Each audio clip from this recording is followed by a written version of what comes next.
ನಮಸ್ಕಾರ, ನೀವು ನೋಡ್ತಾ ಇದ್ದೀರಾ ಅಶ್ವವೇಗ ಸ್ಪೆಷಲ್. ನಾನು ಸುಧಾಗೌಡ. ಅಯೋಧ್ಯೆಯ ರಾಮಲಲ್ಲಾ ಮೂರ್ತಿಯನ್ನ ಕೆತ್ತಿದಂತಹ ಶಿಲ್ಪಿ ಅರುಣ್ ಯೋಗಿರಾಜ್ ಅವರಿಗೆ ಮತ್ತೊಂದು ಅದೃಷ್ಟ ಒಲಿದು ಬಂದಿದೆ.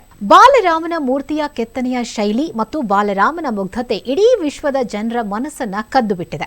ರಾಮನ ಮೂರ್ತಿಯನ್ನ ಎಷ್ಟು ಬಾರಿ ನೋಡಿದ್ರೂ ಮತ್ತೆ ಮತ್ತೆ ನೋಡ್ಲೇಬೇಕು ಎನಿಸುವಂತಹ ಹಿತವಾದಂತಹ ಮುದವಾದಂತಹ ಒಂದು ಅನುಭವವನ್ನ ಕೊಡುತ್ತೆ. ಇಂತಹ ಒಂದು ಕೆತ್ತನೆ ಶಿಲ್ಪಿ ಅರುಣ್ ಯೋಗಿರಾಜ್ ಅವರದ್ದು. ಹೀಗಾಗಿ ಈಗ ಇವರಿಗೆ ಒಲಿದಿರುವಂತಹ ಮತ್ತೊಂದು ಅದೃಷ್ಟ ಮತ್ತು ಅವಕಾಶ ಯಾವುದಪ್ಪ ಅಂತಂದ್ರೆ, ಕುರುಕ್ಷೇತ್ರದಲ್ಲಿರುವಂತಹ ಶ್ರೀ ಕೃಷ್ಣನ ವಿಗ್ರಹಕ್ಕೂ ರೂಪ ನೀಡಲಿದ್ದಾರೆ ಅನ್ನುವಂಥ ಒಂದು ಮಾಹಿತಿ ಹೊರಬಿದ್ದಿದೆ. ಏಷ್ಯಾದಲ್ಲೇ ಅತಿ ಎತ್ತರವೆಂದು ಪರಿಗಣಿಸಲ್ಪಟ್ಟಿರುವಂತಹ ಬ್ರಹ್ಮ ಸರೋವರದ ಪೂರ್ವ ದಂಡೆಯಲ್ಲಿ ನಿರ್ಮಾಣವಾಗ್ತಾ ಇರುವಂತಹ 18 ಅಂತಸ್ತಿನ ಜ್ಞಾನ ಮಂದಿರದ ಗರ್ಭಗುಡಿಯಲ್ಲಿ ಕೃಷ್ಣನ ಮೂರ್ತಿಯನ್ನ ಸ್ಥಾಪನೆ ಮಾಡುವುದಕ್ಕೆ ನಿರ್ಧಾರ ಮಾಡಲಾಗಿದೆ.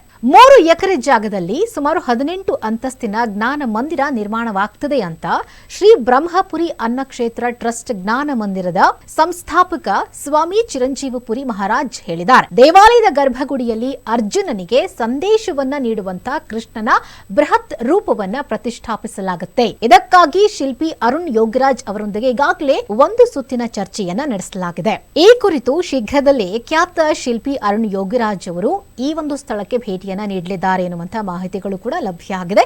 50% ಕಾಮಗಾರಿ ಈಗಾಗಲೇ ಪೂರ್ಣಗೊಂಡಿರುವಂತಹ ಈ ದೇವಸ್ಥಾನದಲ್ಲಿ ಅರುಣ್ ಯೋಗಿರಾಜ್ ಇಲ್ಲಿಗೆ ಬಂದ ನಂತರವೇ ವಿಗ್ರಹವನ್ನ ಪೂರ್ಣಗೊಳಿಸುವುದಕ್ಕೆ ಎಷ್ಟು ಸಮಯ ತೆಗೆದುಕೊಳ್ಳುತ್ತೆ ಮತ್ತು ಅದರ ಗಾತ್ರ ಎಷ್ಟು ಅಂತ ನಿರ್ಧರಿಸಲಾಗುತ್ತೆ ಅಂತ ತಿಳಿಸಿದ್ದಾರೆ. ಏನೋ ಶಿಲ್ಪಿ ಅರುಣ್ ಯೋಗಿರಾಜ್ ಅವರು ಪ್ರತಿಮೆಯನ್ನ ತಯಾರಿಸುವಂತಹ ಒಂದು ಪ್ರಸ್ತಾಪವನ್ನ ಒಪ್ಪಿಕೊಂಡ ನಂತರ ಟ್ರಸ್ಟ್ ನೇಪಾಳವನ್ನ ಸಂಪರ್ಕಿಸಿ ಅಲ್ಲಿ ಗಂಡಕ ನದಿಯಿಂದ ವಿಶೇಷವಾದಂತಹ ಶಾಲಿಗ್ರಾಮ ಕಲ್ಲನ್ನ ತಂದು ಅದರಲ್ಲಿ ಶ್ರೀಕೃಷ್ಣನ ವಿಗ್ರಹವನ್ನ ಕೆತ್ತಲಾಗುತ್ತೆ ಅಂತ ಟ್ರಸ್ಟ್ನ ಸಂಸ್ಥಾಪಕರು ತಿಳಿಸಿದ್ದಾರೆ. ಇದಾಗಿತ್ತು ಇವತ್ತಿನ ಅಶ್ವವೇಗ ಸ್ಪೆಷಲ್. ನೋಡ್ತಾ ಇರಿ ಅಶ್ವವೇಗ ನ್ಯೂಸ್.